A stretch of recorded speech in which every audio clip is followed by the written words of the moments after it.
boa tarde a todos. Aqui é o Bruno Kikumoto do Canal Solar e a gente tem aí uma edição especial, né, do nosso bate-papo semanal, do nosso webinar. A gente está recebendo aí a presença ilustre do deputado Lafayette de Andrada, né?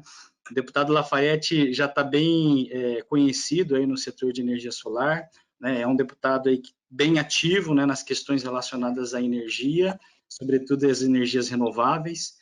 E topou, né? A gente ficou muito feliz aí porque ele topou aí de bate-pronto aí de participar, né, desse bate-papo com a gente, mas já visto aí que existem ainda algumas dúvidas dentro do setor e até de alguns investidores de como vai ser desenrolado esse processo. Então, a gente falou, não, vamos chamar logo quem é o autor, né? Vamos chamar quem é que liderou esse processo, né? A gente vai falar mais para frente, né? Não é um documento que surgiu sozinho, né? Foi um processo árduo, né? O deputado vai falar sobre isso para nós, tá? Então, a gente agradece aí, deputado, né? Uma boa tarde aí, mais uma vez, obrigado em poder participar aqui com a gente, né? Disponibilizar aí o tempo da tua agenda, que deve estar bem corrida aí, né? Muitas coisas acontecendo em Brasília, né? Boa tarde, Bruno. Boa tarde aí todos os telespectadores do Canal Solar. Uma alegria conversar com vocês. Então, vamos ser objetivos. Ó, esse cachorro é aqui. Ó. Vamos conversar um pouco sobre o projeto de lei. Esse projeto é uma construção aí de 1 ano e meio. Né? Tudo surgiu rapidamente aqui, contextualizando, todos se recordam. Durante o ano de 2019, a ANEEL tinha publicado, tinha informado que, como era previsto, ela ia fazer uma revisão da Resolução 482. E isso, ao longo do ano, o ano inteiro, era algo previsto, abriu algumas audiências públicas, mas no segundo semestre, a ANEEL apresentou, né, aqueles estudos que ela fez de cenários possíveis, apresentando 5 cenários, e ela indicando que, na opinião dela, né, o melhor cenário, o cenário escolhido seria o cenário 5. E aí surgiu aquela polvorosa naquele momento. Estamos no segundo semestre de 2019. E aí todo mundo começou a gritaria geral, vai taxar o sol.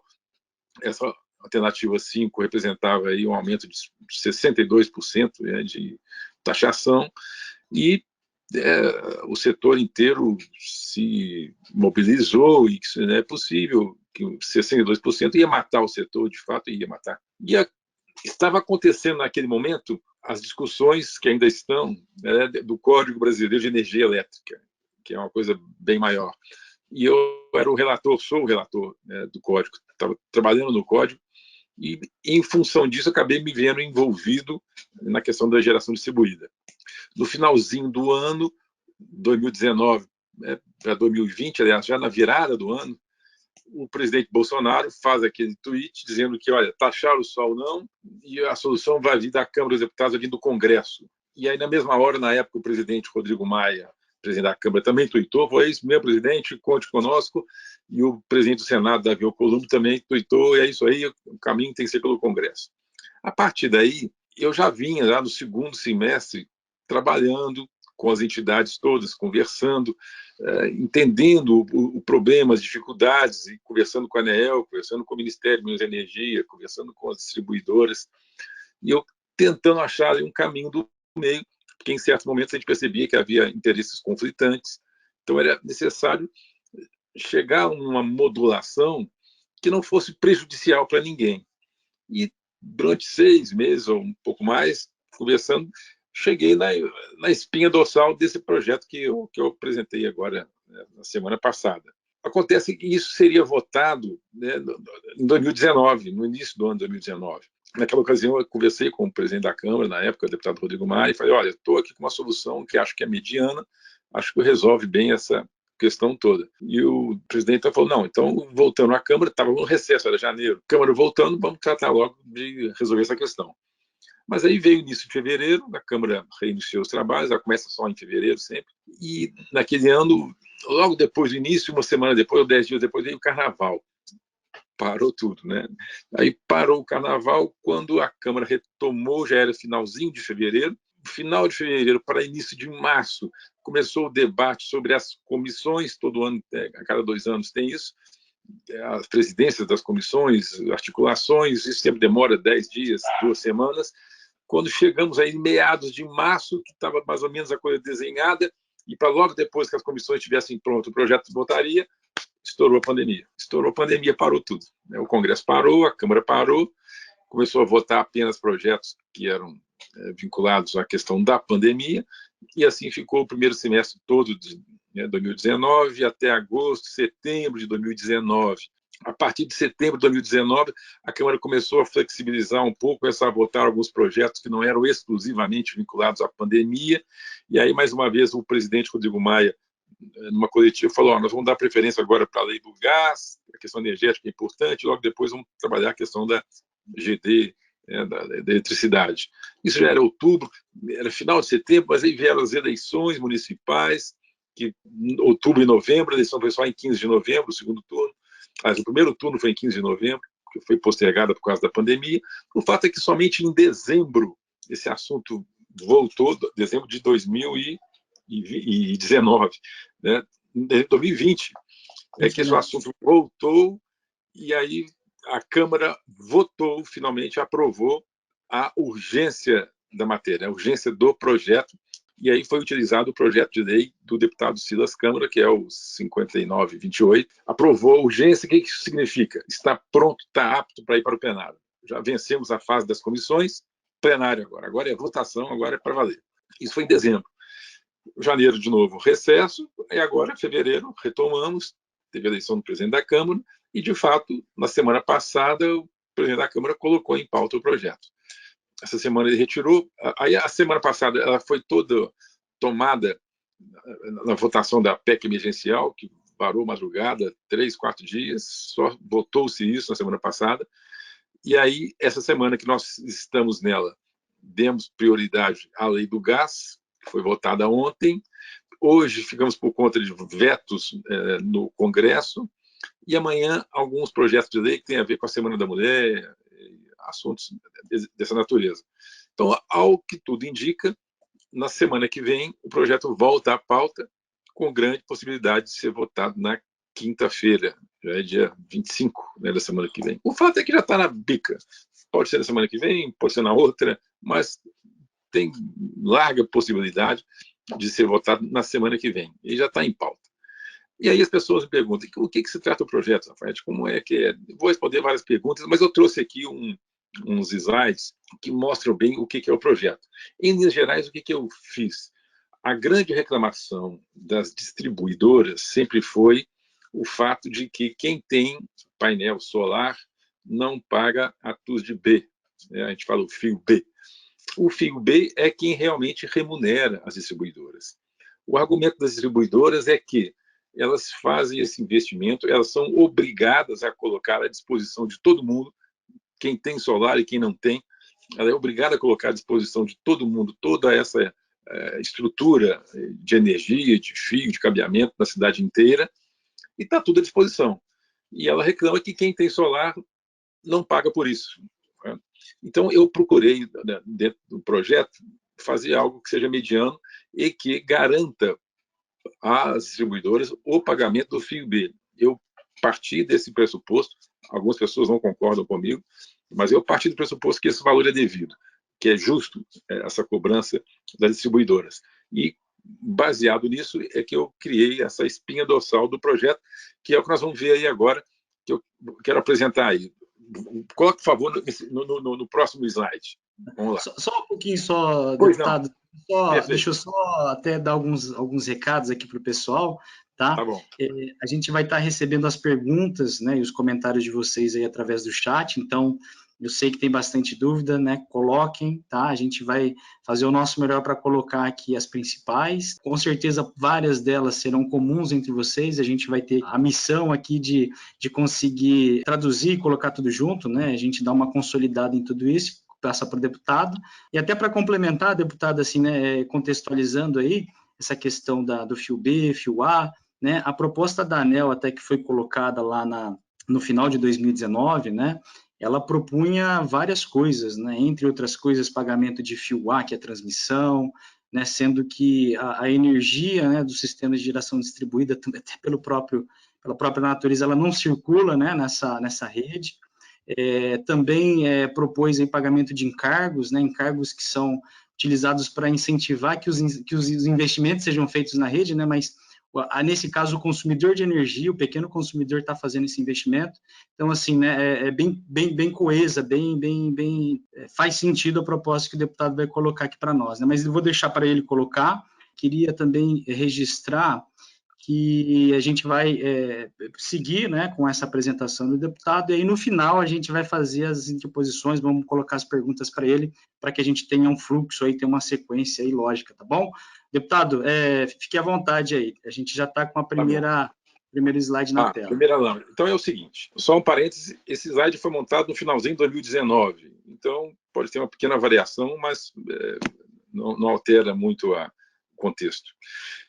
Essa coluna que vocês estão vendo colorida é a tarifa de energia da média da população brasileira. A gente sabe que há variações pelos estados, mas, na média, essa aqui é a conta, finalzinho de 2019. É a conta média. 71 milhões de consumidores, está no alto aí, 85% dos consumidores. É uma conta de energia, esse cidadão aqui não tem luz solar, não tem painel. É uma conta de 120 e poucos reais, vocês estão observando aí. O que está de colorido são todos os componentes tarifários que vêm na conta de luz, em valores reais. O que está de cinza lá embaixo é a energia, propriamente dita, amarelo é a TUS de B, o fio B, verde claro e azul claro é CDE, e aí vem todas as componentes, e vermelho, impostos, basicamente PIS, COFINS e CMS. Então, isso aqui é a conta média do brasileiro, 85% dos brasileiros. Uma conta de 120 reais, uma casinha pequena, uma casinha humilde, simples, que é a média brasileira. Se esse cidadão resolvesse colocar um painel solar no telhado dele, o próximo slide, fazendo um favor, pelas regras atuais, nós estamos aí vigorando a 482. Isso aqui aconteceria com a conta dele. Esse que está de marrom alaranjado aqui embaixo é a taxa de disponibilidade que é cobrada, e vermelho os impostos. Lembrando que a taxa de disponibilidade ela tem um valor fixo. Então, se esse cidadão colocasse um painel solar, a conta dele, que é de 120 e poucos reais, seria reduzida para menos de 80 reais. Acontece que eu estou falando um cidadão simples. Ele não tem condições de colocar um painel na casa dele. Restaria para ele, então, a segunda possibilidade, que ele participar de uma remota compartilhada. Pelas regras atuais, uma compartilhada seria, por favor, o próximo slide. Aí, isso aí. Se esse cidadão hoje, pelas regras atuais, esse mesmo cidadão fosse participar de uma compartilhada, isso aqui seria o perfil da conta dele. O que está de azul é a TUS de G, de remota. O laranjado, de novo, a taxa de disponibilidade. Vermelho, impostos. E o que está de cinza é o que a empresa que fez aí o projeto, é a taxa de retorno da empresa que ela cobraria. O fato é que, para esse cidadão simples, se ele participar de uma remota, a conta dele fica mais cara do que ele não ter painel de energia. Qual que é a consequência disso daqui que nós estamos vendo? É que hoje, pela regulação, obrigatoriamente, é uma imposição da União, do Estado brasileiro, o cidadão pobre não pode ter energia solar. Ele não pode, porque não tem condições. A conta dele reduziria se ele colocasse um painel e não tem condições de colocar um painel. Se ele participasse de uma compartilhada, a conta fica mais cara do que ele tem hoje. Então, ele está fora. Ele está fora do sistema. 85% da população brasileira está impedida de ter energia solar. 71 milhões de consumidores. Se vigorasse a proposta da ANEEL, que é a alternativa 5, isso aqui é o que aconteceria pela proposta da ANEEL se esse mesmo cidadão colocasse um painel solar na casa dele. A conta dele reduziria de 120 para 120 para pouco mais de 100 reais. Então, e aí estão todas as componentes. está lá taxa de disponibilidade, mais TUSD-B, mais não sei o quê, todas as componentes da proposta da ANEEL. Se, pela proposta da ANEEL, esse mesmo cidadão participar de uma remota compartilhada, isso aqui que seria o perfil da conta dele no final do mês.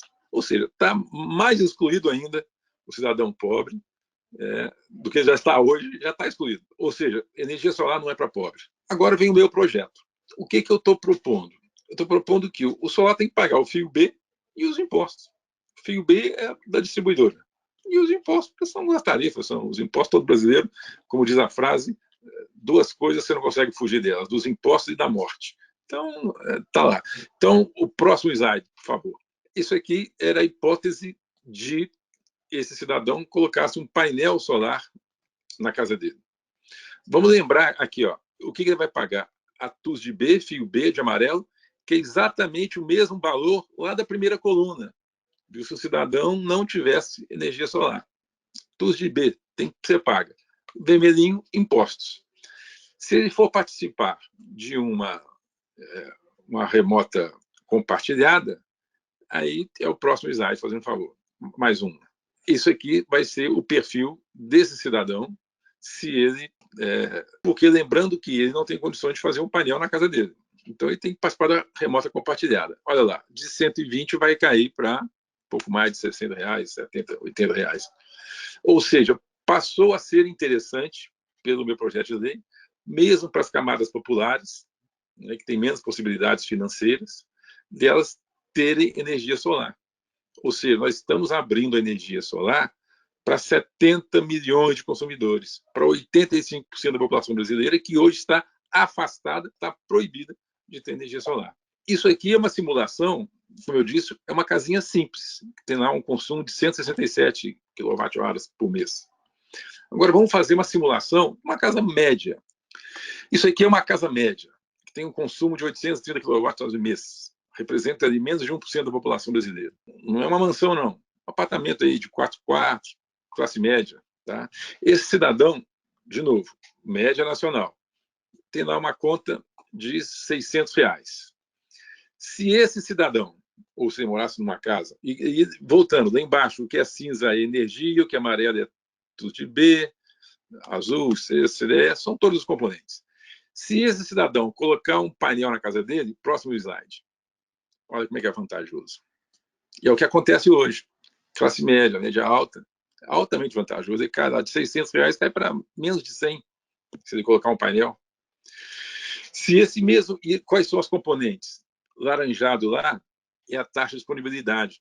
Eu tinha falado que a taxa de disponibilidade é um valor fixo. Então, ela tem um impacto pequeno se a conta do cidadão é grande. Mas se a conta do cidadão é pequena, o impacto dele é quase metade da conta. E ela é que inviabiliza hoje as pessoas mais pobres terem energia solar.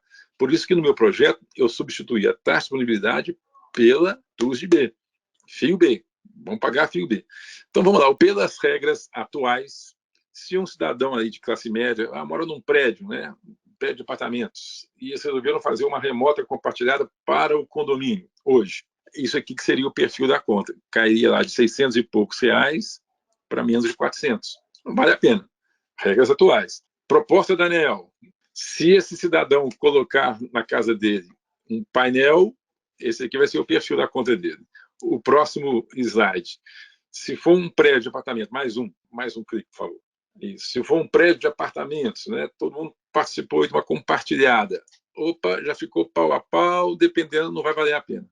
É a proposta da ANEEL. A minha proposta, do meu projeto de lei, se ele colocar na casa dele um painel, olha aqui, amarelo é o fio B, exatamente o mesmo valor que esse cidadão estava pagando lá quando ele não tinha energia solar.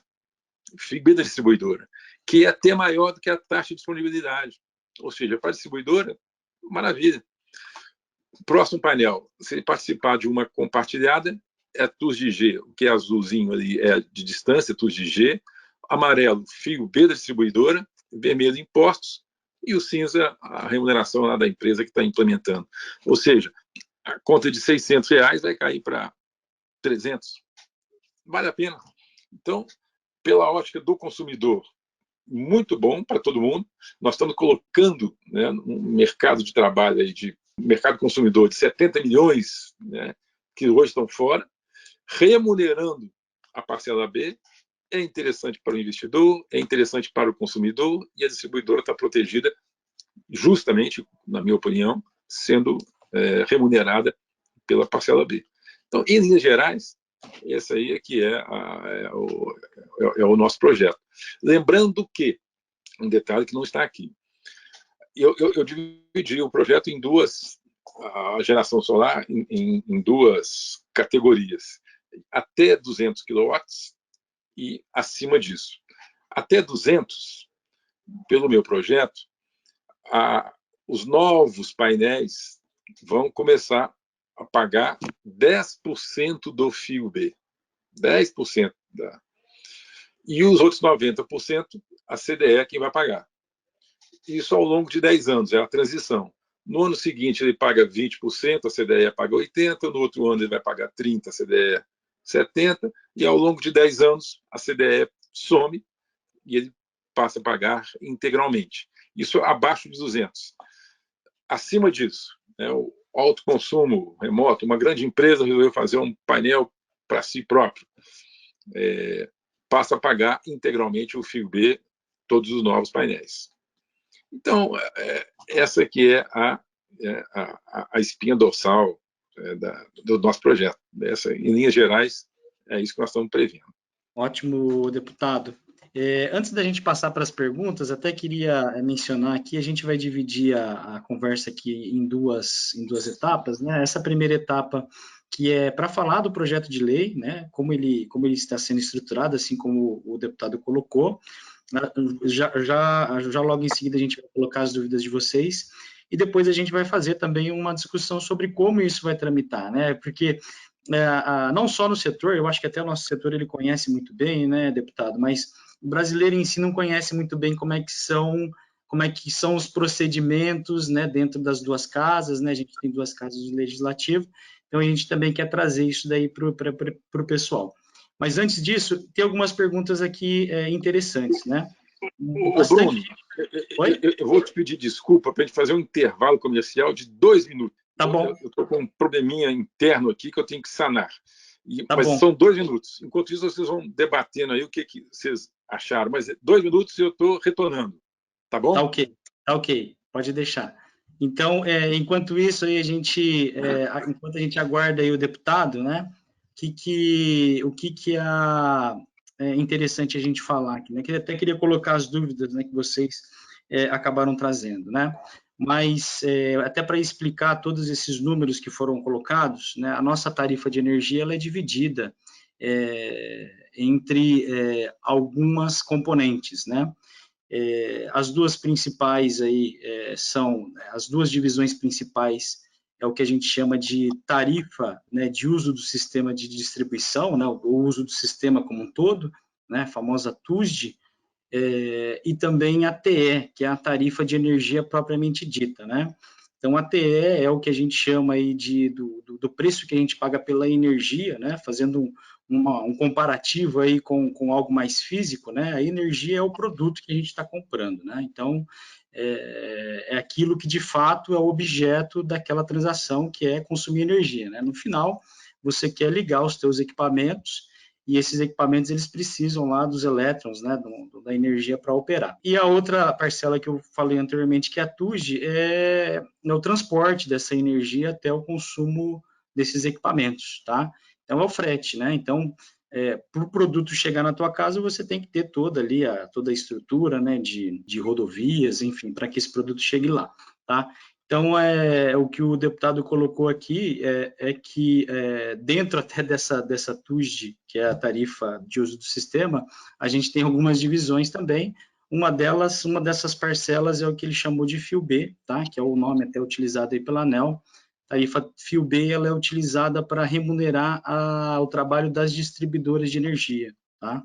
Existe uma outra componente que é o fio A, né? Que ele é uma componente que está aí para satisfazer os custos da transmissão, e fora isso a gente tem encargos, tá? Encargos é uma série de coisas, né, de uma parte da tarifa que a gente tem para custear, entre outras coisas, investimentos que são feitos na rede e também no parque de geração, né, os encargos para que a gente pague aí, tarifas sociais, coisas do tipo, tá? Então, na proposta inicial da ANEEL, estava, né, incluído. E outra coisa, é importante falar disso também, porque é importantíssimo. Dentro desse pacote de coisas que a gente paga, fora os encargos, fora o transporte, fora a energia, tem uma coisa chamada também perdas, né? E aí está aí dentro perdas que a gente chama de técnicas e não técnicas, né? Perdas técnicas são aquelas que a gente tem devido à própria transição, né?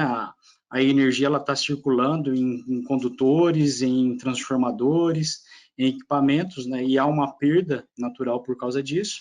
E as perdas não técnicas são os famosos gatos, né? Então, está tudo num pacote. Então, é mais ou menos dessa forma que a gente paga a nossa tarifa de energia, tá? Então, na proposta inicial da ANEEL, até para contextualizar, a proposta inicial não, né? A proposta, depois de algumas discussões, até explicando como é que se deu esse processo, né? A ANEEL colocou a discussão num âmbito mais técnico, né?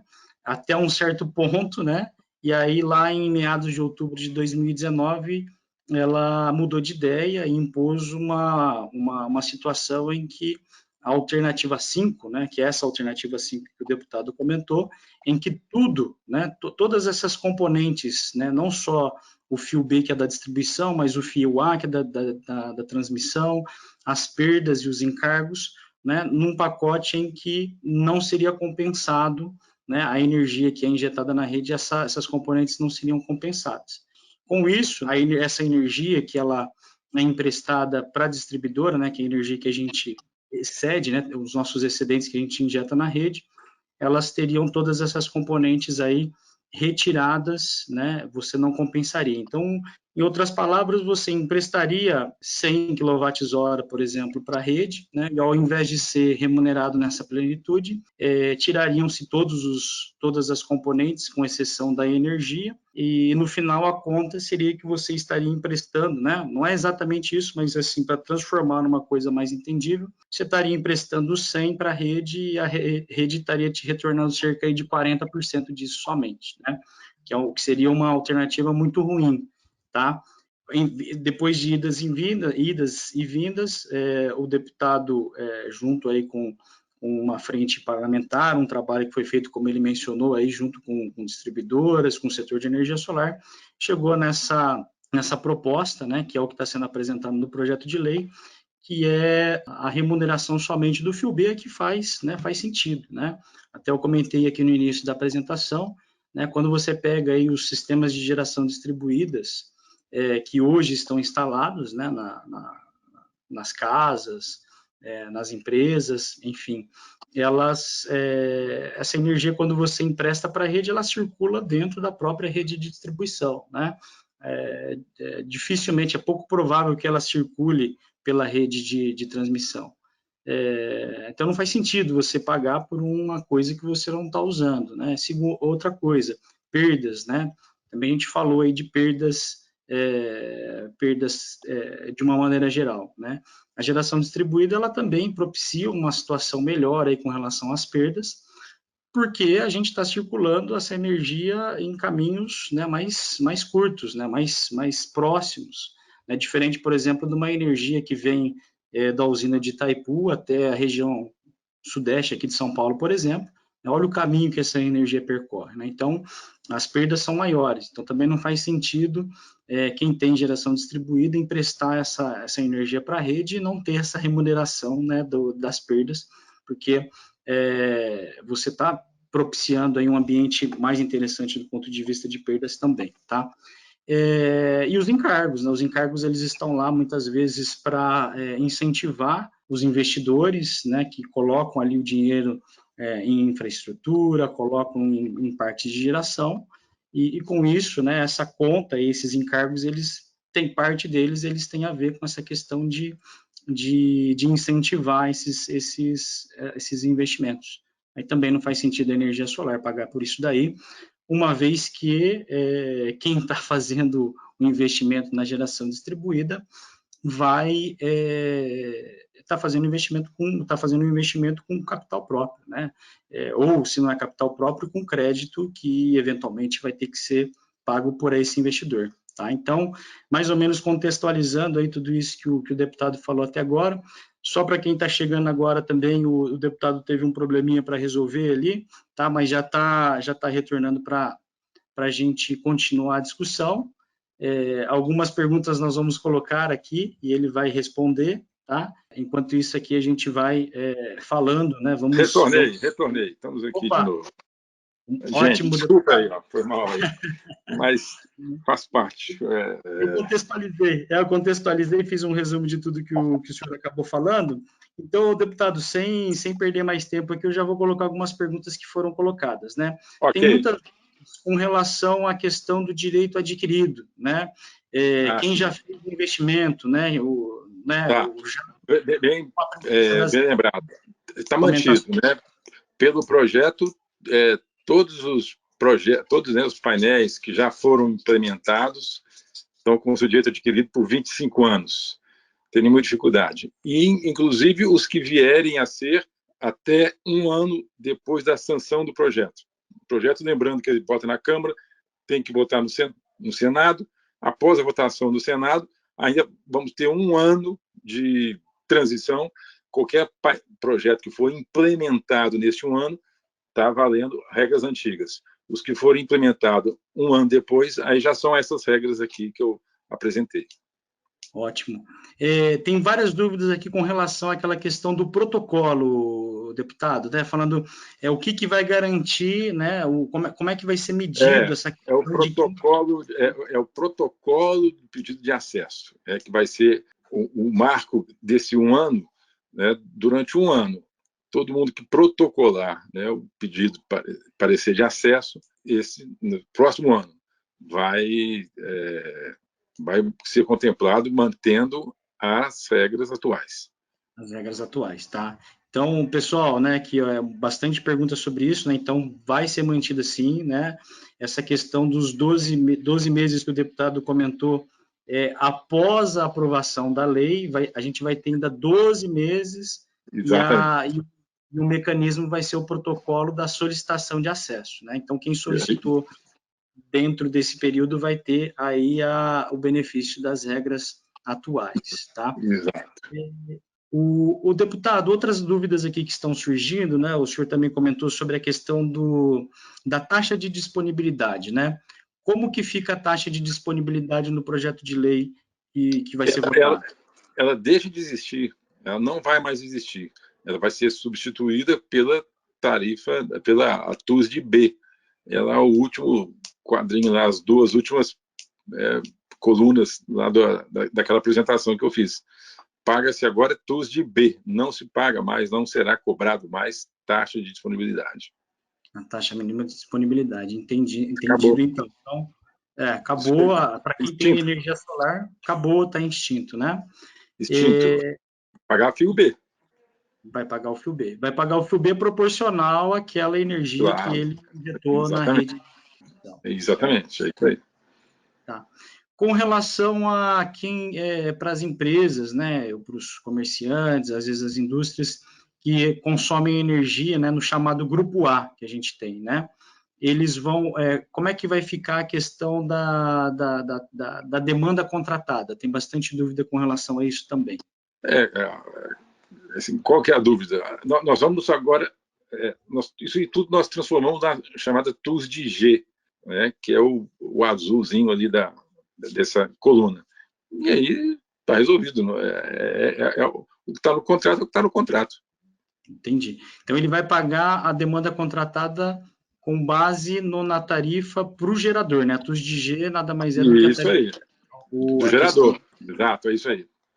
Que faz sentido também, né? Porque ele é gerador, né? Além de consumidor, ele é gerador. Paga TUSD como gerador. Tá certo. Outras dúvidas aqui que a gente está falando, que a gente está vendo também, tem bastante dúvida com relação a isso, né, deputado? Essa regra, né, ela vai, assim, houve bastante, durante as discussões que foram travadas na ANEEL, eu acho que essa dúvida ela tem muito a ver com isso, né? Falou muito de regionalização, que alguns locais vão chegar antes, outros, né, a região Nordeste, por exemplo, está começando a ter os investimentos agora. essa lei, como ela está sendo votada, ela contempla alguma coisa regional ou ela é válida para todo o território nacional? Não, é todo o território nacional. A lei é única para todos os brasileiros. Ela não tem distinção por região. Ótimo. Deputado, acho que a gente conseguiu dar uma consolidada bem grande aqui nessas dúvidas com relação ao que é o projeto de lei, tá? A gente vai continuar recebendo as dúvidas, né? Mas eu gostaria também, aqui tem várias questões com relação à tramitação do projeto de lei no Legislativo, né? Então, gostaria que o senhor explicasse como é que vai ser, falou em algumas datas possíveis, né? Como é que funciona essa questão de votar na Câmara, quando que vai para o Senado, quando é votado no Senado. Tá? Eu vou dar uma panorâmica aqui. Ótimo. Um projeto de lei comum, esquece o nosso projeto aqui. Qual que é o caminho, um projeto de lei comum? Um deputado apresentou um projeto qualquer. Esse projeto, de acordo com a temática dele, ele vai ser primeiro apreciado numa comissão permanente, vinculada a esse projeto. Se for um projeto sobre educação, ele vai ser debatido na comissão de educação, vai sofrer emendas. O nosso era um projeto que tem a ver com energia. Então, ele foi amplamente debatido na Comissão de Minas e Energia. Na verdade, é o projeto do deputado Silas Câmara. O projeto dele foi amplamente debatido. No finalzinho do ano passado, eu comentei, foi aprovado, o plenário aprovou a urgência do projeto. Aprovada a urgência do projeto significa que ele está livre das comissões. É como se já tivesse passado pelas comissões, porque ele tem que passar, além da comissão de mérito, nesse caso aqui, Minas e Energia, o caminho natural é depois, todos os projetos têm que passar depois pela Comissão de Constituição e Justiça, que vai avaliar se o projeto é constitucional, se não é constitucional. E depois da Comissão de Justiça, então, é que ele segue para o plenário. Mas os projetos que têm aprovação de regime de urgência, e é o caso desse, ele sai das comissões e pula direto, ele queima etapa, e pula direto para o plenário. É o que aconteceu com esse. Então, ele já está agora em condições de plenário. No plenário, é indicado um relator, que nesse caso fui eu, e o relator tem a liberdade de fazer um parecer sobre o texto do projeto. Então, no caso concreto, o projeto de lei do deputado Silas Câmara. Ele elaborou um projeto lá atrás, que estava sendo debatido na Comissão de Minas e Energia, mas agora esse projeto foi aprovado em regime de urgência, pulou para o plenário. No plenário, foi escolhido um relator, que sou eu.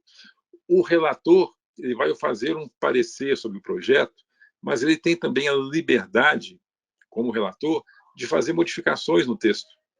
E no caso meu, eu fiz uma grande modificação, que a gente chama de substitutivo. Eu tirei, olha, o texto não vai ser esse mais, vai ser esse. É o meu substitutivo. Então, na prática, o que vai ser votado será o substitutivo que eu apresentei, que já está protocolado. Quem está no site da Câmara tem acesso a ele.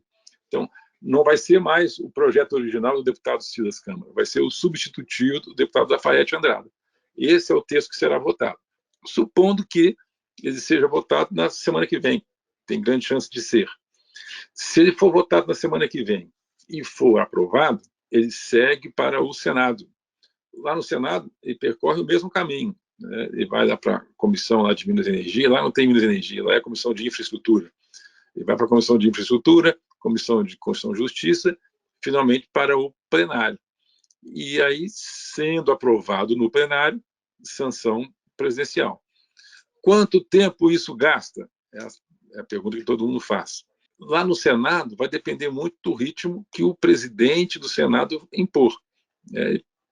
O presidente tem essa faculdade de conseguir acelerar o processo ou retardar o processo.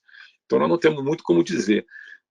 Como eu tenho, aí é por intuição agora, é um achismo, como eu tenho visto o presidente Bolsonaro, em algumas lives, dando algumas entrevistas, ele quer ver essa situação resolvida logo, e eu tenho para mim que isso não vai ficar muito tempo no Senado. Quanto tempo? Não sei, mas acho que um tempo razoável seja uns 3 meses. Ou seja, aprovando aqui na Câmara, eu estimo que até o meio do ano, agosto, no máximo, esse projeto já esteja efetivamente votado, aprovado, mas pode ser antes até. Se o presidente do Senado entender que deva ser assim, ele consegue agilizar e votar isso em 2 meses, até mesmo em 1 mês. Né? mas isso depende. Mas, vamos dizer, um rito normal, natural, apressado assim, um ritmo, né, sem perder tempo, gastaria lá uns 3 meses no Senado, é a minha intuição. É onde eu estimo que junho, final de junho, julho, ou início de agosto, já teremos o projeto já aprovado lá no Senado, e aí segue para a sanção presidencial. Está valendo. A partir da sanção, está valendo. Né? Essa que é um calendário aí, mas aí é puro achismo, é pura intuição, é vivência. Né? Não podemos cravar nada. É exercício de futurologia. Entendi. Tudo depende aí de uma série de fatores, inclusive fatores que a gente não sabe nem, né? Para citar um exemplo, é a pandemia, ninguém imaginava que É esperável. Atrasou 1 ano e meio o projeto para a pandemia. Exatamente. Exatamente. Eu lembro muito bem que no começo do ano passado, né, a gente se falou por telefone, acho que a gente foi o primeiro, nós publicamos em primeira mão aí Primeira minuta aí, exatamente. Primeira minuta do conversamos, projeto. ali, né, a gente foi fazendo junto e Isso aí. publicou. E até então estava pronto, né, deputado, para ser, vamos dizer assim, né, apresentado, e surgiu o imponderável, uma coisa que ninguém imaginava, mas estava na marca do pênalti. Estava na marca do pênalti. Algumas dúvidas que voltaram a surgir aí depois da tua explicação com relação ao como vai proceder, né, essa votação, com relação até a validade, né, os 12 meses, né, aqueles 12 meses após a aprovação da lei. É a partir da sanção do presidente, no final do processo todo. Votação na Câmara, votação no Senado, sanção do presidente. A partir daí começa o taxímetro rodar, o cronômetro. Para esse 1 ano. A partir daquela data, então, da assinatura do presidente equivale. Ótimo. Daqui já matamos bastante aqui várias dúvidas, né? Eu queria também, aqui tem várias dúvidas com relação às emendas que vão ser propostas, né? Como é que é esse processo? Se as emendas ainda estão sendo postas, ou se tudo que já tinha que ser colocado já foi? Não, como é o processo, né? Então, vamos lá. Até o momento da votação, qualquer deputado pode apresentar alguma emenda. As emendas são emendas ao texto substitutivo que foi apresentado. Já tem lá mais de 10 emendas apresentadas. Então, até o momento da votação, qualquer deputado pode apresentar qualquer emenda. O relator, ele estuda essas emendas todas e ele incorpora, aqui ele tem essa faculdade, incorpora as emendas que ele quiser ou não no texto dele e apresenta um novo texto. Aquelas emendas que não foram incorporadas pelo relator, o deputado pode pedir destaque e falar, olha, mas eu quero a minha emenda, o relator não incorporou. Então, mas eu quero votar a minha emenda. Então, ela é votada separadamente. Se for aprovada, ela passa a incorporar o texto. Então, qual que é o próximo passo agora? As emendas estão chegando, estão sendo protocoladas, várias. O relator vai estudar essas emendas todas, vai incorporar algumas, outras não, e aí vai ser votado, então, esse novo texto já com algumas emendas incorporadas. Mas o deputado que achar que não, a minha emenda era muito boa, o relator não incorporou, e na hora da votação eu quero destaque para a emenda número 16. E aí essa emenda vai ser votada separada. Se ela for aprovada, ela passa a incorporar o texto. Interessante. Então, lá na hora, e isso daí é tudo decidido na hora. Se não for incorporado, o parlamentar... Isso. Algumas horas antes, o relator vai apresentar o novo parecer, o novo texto, demonstrando quais são as emendas que ele incorporou e quais que ele não incorporou. Em votação, o novo texto. Aprovado. Vai acabar, olha, mas eu quero destaque para a emenda número 5. A emenda número 5 não foi incorporada, mas eu quero que o plenário decida sobre ela. O relator não quis, mas eu quero que o plenário decida. Então, a emenda é destacada. E o plenário decide. Se o plenário manter a visão do relator, está mantido o texto do relator. Se o plenário resolver aprovar aquela emenda, porque achou que era muito razoável, está aprovada, ela passa a incorporar o projeto, passa a incorporar o texto. E esse procedimento é a mesma coisa que acontece lá no Senado também? Vai ter um relator lá no Senado também? Igual, tudo igual, igualzinho, igualzinho, igualzinho. Né? O Senado assim, é espelho do que acontece aqui na Câmara. Uma pequena diferença. Aqui na Câmara, como estávamos, né, na pandemia, houve essa questão do regime de urgência que suprimiu todas as comissões. Então, na verdade, o meu parecer é um parecer das comissões, como se estivesse substituindo. Lá no Senado, tanto a Câmara como o Senado voltou ao ritmo normal anterior à pandemia. Pode ser que venha a pandemia de novo, mas hoje voltou ao ritmo normal. Então, o ritmo normal lá no Senado, ele vai passar pela Comissão de Infraestrutura e vai aprovar, faz modificações ou não, depois vai para a Comissão de Constituição e Justiça e finalmente vai para o plenário. Aí não tem esse relator do plenário, igual está acontecendo aqui na Câmara, que faz. Quem faz isso, na verdade, é o relator da comissão. Na comissão acontece isso igualzinho que está acontecendo aqui no plenário. Na outra comissão, a mesma coisa. O texto que foi aprovado na última comissão é esse que é o texto que vai para o plenário. Mas lá no plenário, qualquer deputado, no caso do Senado, qualquer senador pode apresentar as suas emendas. Certo. Tem algum provável, né, lógico, né, que a gente tem esse processo para correr dentro da Câmara dos Deputados, né, mas quem seria o relator, quem seria Aí o a gente não senador? sabe. Aí no Senado tem vários senadores lá que trabalham com essa questão de energia. Quem vai escolher é o presidente do Senado, é o senador Rodrigo Pacheco, ele é que vai designar. A verdade, em cada comissão vai ser designado um relator pelo presidente da comissão. Então, assim, é difícil a gente fazer essa previsão. Lá tem É o presidente 80 da comissão, então, tem uma comissão de energia também lá no Senado. É a comissão de infraestrutura. Tem a comissão de energia, depois a comissão de Constituição e Justiça. Então, lá na comissão de infraestrutura, que é de energia, o presidente da comissão vai escolher um relator.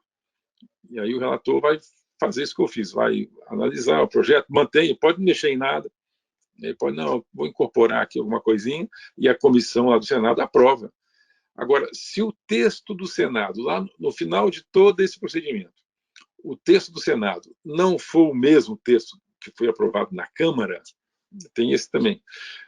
Porque o Senado pode aprovar isso, é comum acontecer. O Senado aprova o projeto ipsiliteris igualzinho foi aprovado na Câmara, e o Senado aprova. Mas pode acontecer que não. O Senado faz uma opção de reforma, modifica aqui, altera aqui, muda ali. Se o texto final do Senado for o texto da Câmara com alterações, esse texto retorna para a Câmara ou convalida esse texto novo do Senado ou mantém o texto original que ela própria Câmara tinha aprovado. A Câmara que vai ter a última palavra. Ou o Senado aprova o texto da Câmara ou o Senado reformula. Se o Senado reformular, volta para a Câmara convalidar ou não essas modificações que o Senado, por hipótese, possa fazer. E se não convalidar, não, era o texto que foi originalmente, é isso que vai para isso que vai para o presidente. Tá. Então no final a Câmara volta para a Câmara dos Deputados e a Câmara vai dizer, é o texto do Senado ou o texto da Câmara. É a Câmara que vai dar a última palavra. Ela pode falar, não, realmente o texto do Senado aperfeiçoou, ficou bem melhor, está valendo o texto do Senado. Eu falo, não, vocês mudaram algumas coisas aí que não era para mudar, está valendo o texto da Câmara. Ou seja, a última palavra vai ser da Câmara. Você vai dizer qual o texto que vai valer, se é o do Senado ou se é o da Câmara, caso haja modificações no Senado. Tá. Vê uma pergunta interessante aqui, até eu estou procurando aqui a pessoa para dar o crédito aqui, mas daqui está vindo muita pergunta aqui e a gente está só tomando nota, né? Para que uma emenda vire destaque, né, caso ela não seja incorporada, basta um deputado só levantar a mão e falar ou tem que haver um quórum mínimo de pessoas, de deputados? Não, cada partido tem uma espécie de uma cota de destaques a apresentar. Né? Então, lá o deputado, obviamente, vai conversar com o líder dele e vai solicitar, né, eu quero destaque daquela emenda tal, né, daquele artigo tal. É o partido que tem uma cota. Partido. E aí exatamente. O partido tem que decidir se aponta a emenda. Se eu tenho um pacote de 10, eu vou discutir, eu vou definir internamente, né, o que eu vou. Exato. Mas lembrando que são 30 partidos, né? Então... Pode ter bastante coisa aí, né? Exatamente. O deputado tem tido bastante pergunta aqui. Eu vou pegar uma pergunta pontual, mas é para contextualizar aqui. São várias, tá? Então eu vou pegar o exemplo, né? Que o pessoal está perguntando, por exemplo, da taxa de disponibilidade, né? A taxa de disponibilidade ela vai deixar de existir, né? Ela Sim. vai ficar lá dentro da tarifa do FIUB, né? Só que como é que ela vai deixar de existir para aqueles que não estão na regra nova, como que vai ficar? Eles vão também... Não, para quem está na regra antiga, está valendo a regra antiga. Finge que não existe a regra nova. É o que está valendo hoje. Vai ter, continua. Na verdade, tem um dispositivo que eu não sei se eu coloquei, mas na minha cabeça eu tinha colocado, é que vai ser facultativo, né? A partir de um ano, quem quiser, fizer as contas, achar que é interessante permanecer na regra antiga, fica na regra antiga. Perdão, quem está na regra antiga, se quiser, daqui a um ano, migrar para a regra nova, pode, né? Mas ele está garantido para ele a regra antiga, caso ele queira. Quem está na regra antiga. Entendi. Até nesse sentido, essa pergunta. Eu peguei essa pergunta como exemplo, mas tem várias perguntas. Mas e tal por exemplo, a questão da TUGG também, né? Então, ou fica na antiga ou fica na nova. Não tem mistura, ou velho ou nova. Todos os novos vão ter que entrar na regra nova. Todos os antigos, se quiserem, fiquem na regra antiga. Mas se quiser migrar para a regra nova, também pode. Ótimo. Não, mas é a regra toda, é o pacote. Você não fica meio lá e meio cá. É uma ou outra. Não tem como escolher, não. Eu quero isso aqui é bom para mim, isso aqui eu quero bom, isso daqui, isso aqui não é. Ou é essa ou é essa, exatamente. Tá. É até para controlar isso daí, né? Como é que fica, né? O que o pessoal tem bastante dúvida aqui também é com relação ao direito adquirido, né? Os 25 anos, eles vão começar a contar a partir da promulgação da lei, né, da assinatura do presidente, ou, né, para os casos antigos, né, eles vão contar da data de conexão ou qualquer outra data? Não. Houve uma tentativa, chegamos a propor que fosse 25 anos da data da conexão, mas a ANEEL e as distribuidoras disseram que elas não... operacionalmente é muito difícil de controlar isso.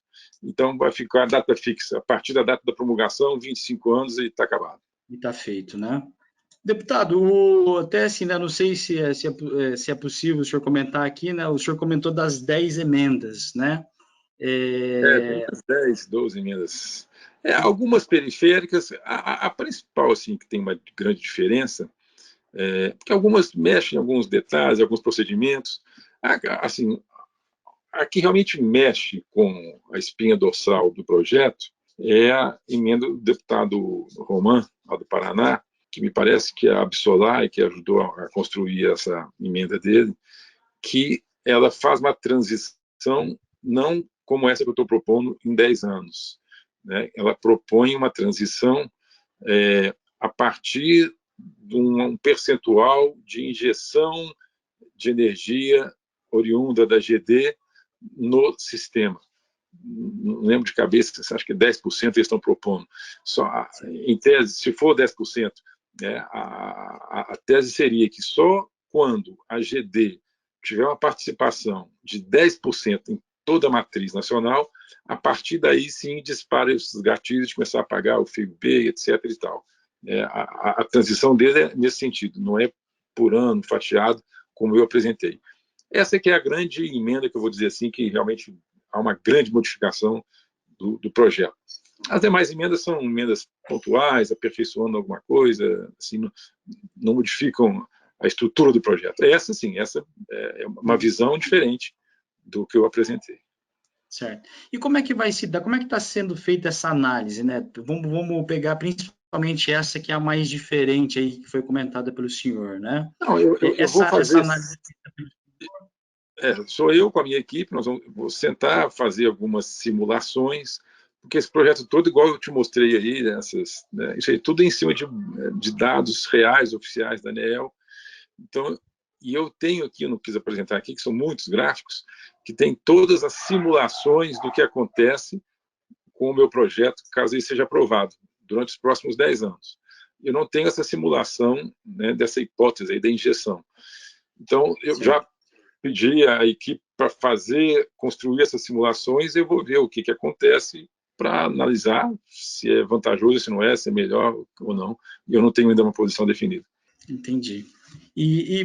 Deputado, a gente já está até passando um pouquinho do horário aqui, a gente, de novo, né, eu gostaria de pedir aqui para o pessoal Eu que está peço colocando desculpas aí do intervalo comercial que eu impus aí, mas foi aqui um episódio aqui inesperado. Não tem problema.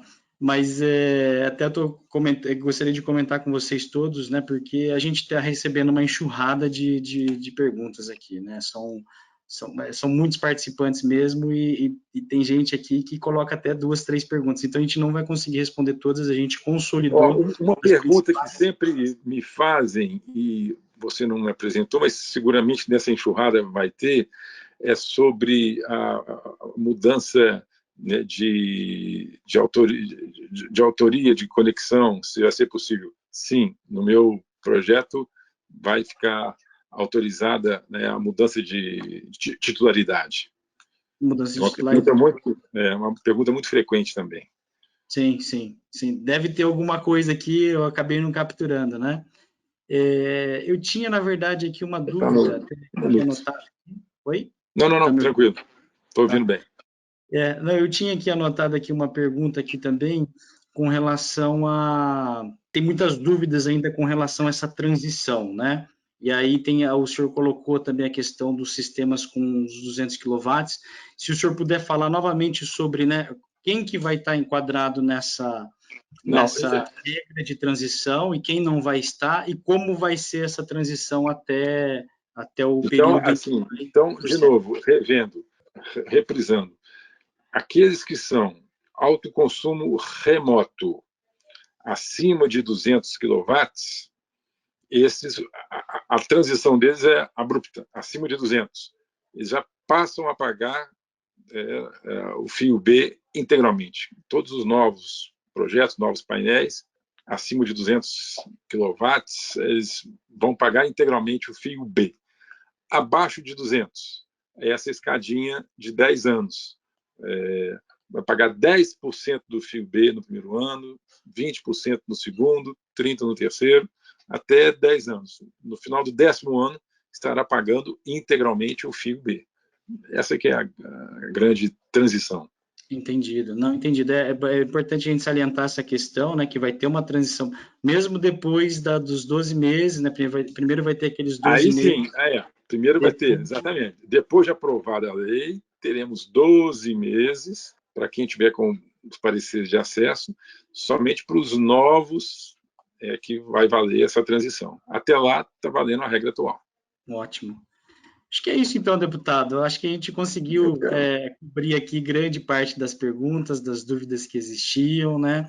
Entendemos como vai ser essa tramitação também, que é muito importante, né? Aqui várias pessoas dando feedback positivo que isso elucidou bastante, né? Tinha essa dúvida mesmo de vai para onde? Daqui vai para onde? E aí de onde vai para, né?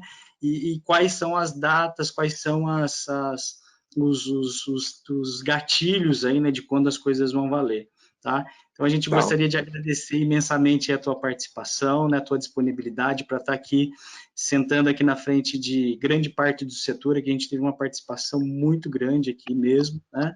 Então, agradecemos a tua participação, deputada.